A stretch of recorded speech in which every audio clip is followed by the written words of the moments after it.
Halo, selamat malam. Perkenalkan, nama saya Herdiana Surahman. Saya blogger dari theluctionist.com. Malam ini saya akan sharing sedikit tentang apa itu fashion blog, apa itu blogger, apa itu blogging, juga sedikit tentang men's fashion secara global maupun lokal. Saya memulai di theluctionist.com di tahun 2010. Tepatnya waktu itu karena saya ingin jadi penulis di salah satu majalah, cuman saya nggak punya background sama sekali, jadi akhirnya saya bikin blog. Dan alhamdulillah saya bisa jadi editor di sana selama 4 tahun dan akhirnya running my business as a blogger sampai sekarang. Orang mungkin nanya, kok ngeblog sih? Why not? Karena ngeblog ini asik banget, kita bisa dapat kayak free shopping of course. Kita bisa, this is what I do actually. Belanja sih sebenarnya banyaknya, cuman sekarang tentunya karena kerjasamanya bisa sama brand, bisa sama retailer, bisa sama e-commerce. Jadi saya banyak bikin ide dan cerita untuk nantinya saya publikasikan di blog saya. Dan keuntungan jadi blogger itu kita bisa kerja di mana aja, termasuk di pinggir kolam. Kalau misalnya kita lagi butuh ide atau apa, benar-benar bisa di mana aja, nggak hanya harus di kantor. Jadi itu keuntungan banget untuk blogger seperti saya. Oke. Terus orang mungkin nanya, kira-kira jadi blog itu penghasilannya berapa sih? Saya bisa dengan berani menyebutkan bahwa blogger itu bisa berpenghasilan lebih daripada orang kantoran. Karena kita banyak kerjasama sama individu, banyak kerjasama sama retailer dan segala macam, dan itu menyenangkan sih, apalagi sekarang 2014. Dan beberapa sosial media seperti Instagram, terus Twitter juga, Pinterest juga itu sebenarnya jadi media buat kita untuk berekspresi. Jadi sebenarnya narsis dibayar dan gak sia-sia sih sebenarnya, jadi please don't judge us. Terus kalau misalnya ditanya, aku banyak banget dapat pertanyaan gimana sih cara tampil stylish terutama untuk pria-pria, sebenarnya nggak susah. Yang penting kayak punya essential item aja sebenarnya. Dan kalau misalnya untuk individual style ya bisa dipersonalisasi dengan aksesoris kayak topi, kacamata, jam tangan. Kalau cowok kan biasanya jam tangan suka banget.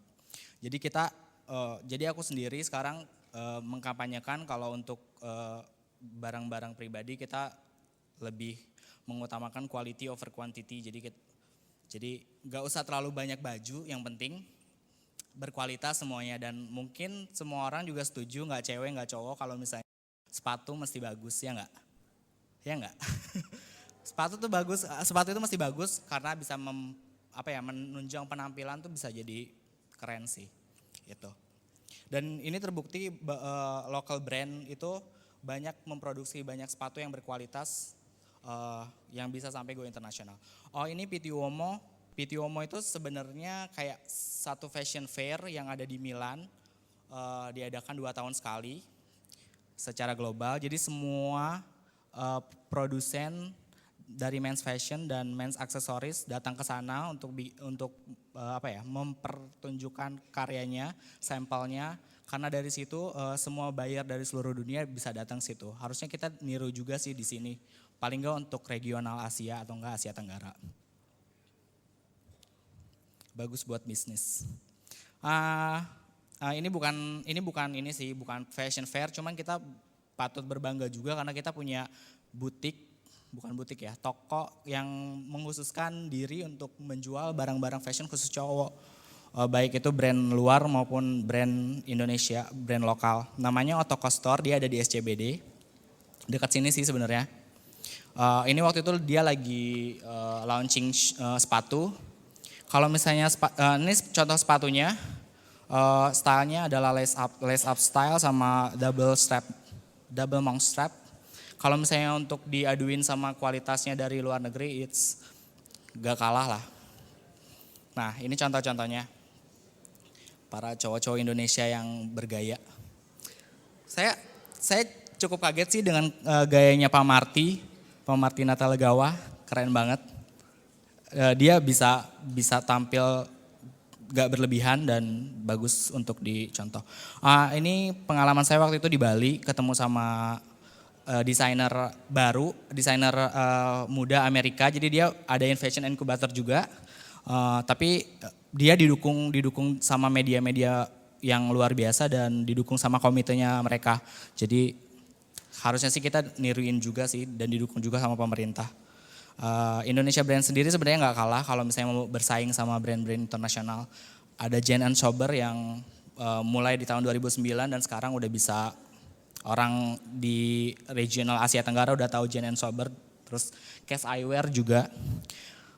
Dan di Indonesia kita punya skala yang lebih kecil yaitu kalau pernah dengar Bright Spot Market itu untuk kalangan lebih muda, jadi kita bisa exhibit produk-produk kita bisa langsung jualan di sana dan banyak buyer juga dari luar negeri datang ke Bright Spot untuk tahu produk-produk Indonesia.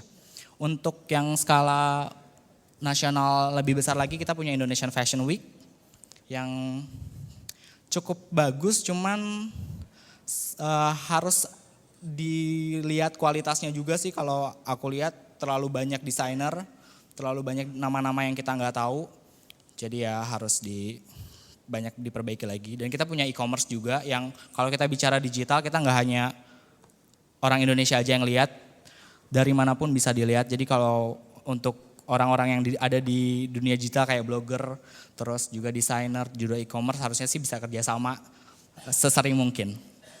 Nah, dan terakhir ditutup dengan quotes, good clothes open all doors, itu jelas. Kayak sekarang saya bisa berbicara di sini, thank you so much. Dan bisa juga buka pintu rezeki untuk para desainer dan para penggiat fashion dan yang lain. Pokoknya gak ada salahnya untuk berpenampilan menarik. Thank you, makasih.